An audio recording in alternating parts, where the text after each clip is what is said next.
مساء الفل. لا والله لسه طالعه لايف، كنت هشتكيك للناس اقول لهم الكابتن بتاعي ما جاش لحد دلوقتي. اقول لهم كابتن اهو يا جماعه طارق اهو، تعالى صبح على الناس اهو يا جماعه كابتن طارق المدرب بتاعي 5 دقايق على فكره، وانا جايه قبليك. معلش معلش معلش انا جايه قبليك، انا مواعيدي ست مواعيدي مظبوطه، دايما بحب اجي استنى المدرب بتاعي عادي. الحمد لله.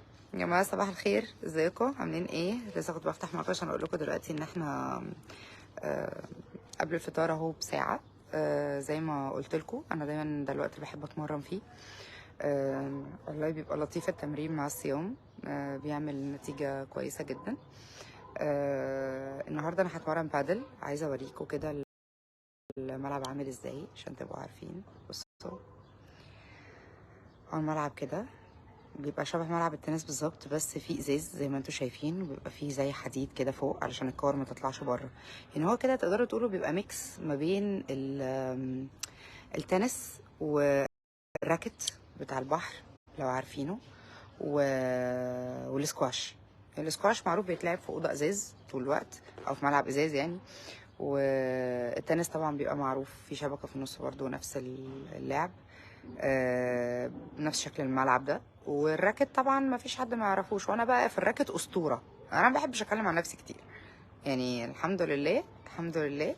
اكتر سمه بتميز بيها التواضع، ان انا عمري ما بشكر في نفسي ابدا، بس يعني اللي انا عايزه اقوله ان لا، انا في الراكت اسطوره يعني، دي حقيقه لا يمكن انكارها، معلش يعني.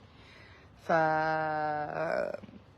لما جيت لعبت البادل اول مره كانت ليلى عجمي، طبعا صاحبتي حبيبتي، هي اللي كانت اقترحت عليا الموضوع من السنه اللي فاتت، وانا عقبال ما خدت قرار وفكرت ودرست الموضوع كان هو ده الوقت المناسب يعني، اللي هو الشهر ده. الواحد بياخد وقت برضه في التفكير طويل يعني. المهم انه في الاخر خدت قرار وكلمتهم في الملاعب دي، واتفقت معاهم ان انا عايزه بيرسونال ترينر، وهم رشحوا لي بصراحه كابتن طارق، وهو راجل مش مقصر، ومن اول والله العظيم من اول كلاس قال لي لا لا لا انت مستواكي حلو جدا ولعيبه. قلت له ميرسي جدا، هو رفع معنوياتي جدا جدا جدا الحقيقه، وحسيت كده ان انا بعمل انجاز عظيم. فكل اللي عايزه اقوله لكم انه كانوا بيقولوا لي دايما ايام ما كنت بروح الجيم وبتمرن انه التمرين قبل الفطار ده بيبقى مفيد جدا جدا جدا، والحرق فيه بيبقى عالي. فالناس اللي تقدر تتمرن قبل الفطار حتى لو ربع ساعه تلت ساعه يتمشوا تمشيه خفيفه، واللي يقدر منهم طبعا الفتنس ليفل عنده عالي يعني يقدر يتمرن تمرينه تقيله يعمل كده، لان هتتبسطوا قوي والله هتتبسطوا قوي. وانا لما ابتديت العب الجيم بتاع البادل ده حسيت انه حلو يعني، حلو حلو الحمد لله. بس قلت اقول لكم التجربه، وهنزل لكم فيديو كده، هحط لكم دلوقتي تحت الفيديو ده لينك من فيديو اول او تاني تمرينه ليا في البادل، كنت عامله فيديو حلو قوي كده هوريه لكم. طبعا رمضان الدايت فيه بيتعمل بصعوبه، انا بحاول على قد ما اقدر ان انا امشي على يعني على الدايت، ولكن الصراحه المغريات صعبه يعني، قمر الدين والمشمشيه والقراصيه والحاجات اللذيذه دي بجد الصمود قدامها صعب.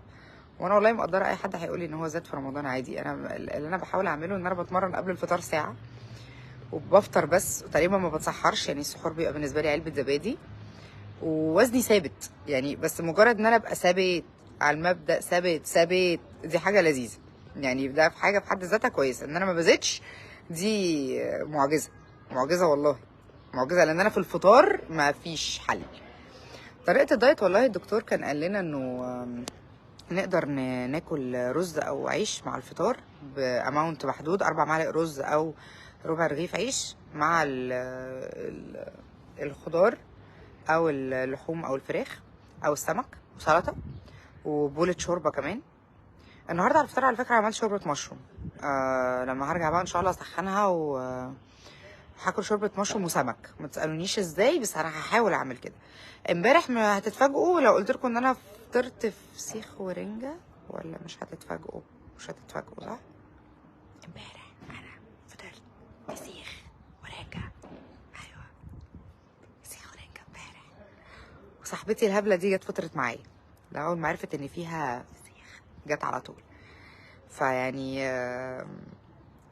بحاول والله على قد ما اقدر ان انا احافظ على وزني، وبحاول على قد ما اقدر ان انا يعني اتمرن في رمضان قبل الفطار شويه علشان وزني ما يزيدش في رمضان، لان انا لو سبت نفسي بصراحه من غير تمرين ومن غير حركه الوضع هيبقى مرعب مرعب، والنتيجه هحاسبكم كلكم عليها، يعني مش هشيلها لوحدي، انا لو وقعت مش هقع لوحدي.